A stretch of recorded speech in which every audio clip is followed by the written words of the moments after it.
Aumentano sempre di più i cosplayer in Veneto.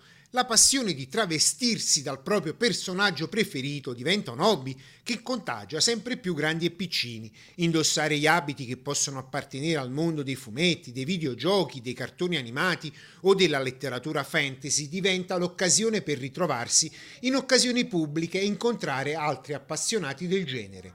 Una moda che unisce tutto il paese in giornate di gioco, feste e colori e che dà appuntamento a tutti a Caorle in provincia di Venezia, un evento, il BIC 2019, che si terrà il prossimo 14 e 15 settembre all'interno del villaggio San Francisco. Non migliorarci, ogni anno scegliere degli eventi e dei prodotti che possono attrarre nuovi clienti e nuove persone che arrivano soprattutto dall'estero e collaborare con le strutture recettive della nostra città.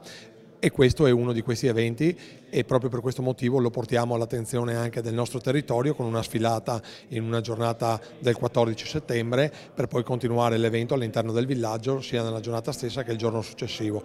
Quindi siamo molto orgogliosi di questo e speriamo che questo prodotto possa aumentare anche nelle giornate a partire già dal prossimo anno.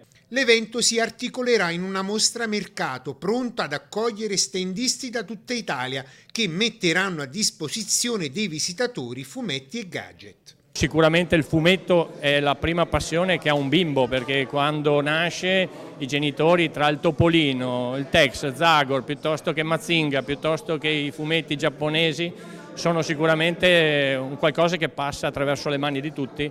Non mancheranno gli eventi a tema legati al mondo dei cosplay e gli appassionati del genere indosseranno i panni dei loro eroi preferiti, dal mondo dei fumetti a quelli dei videogiochi o dei film.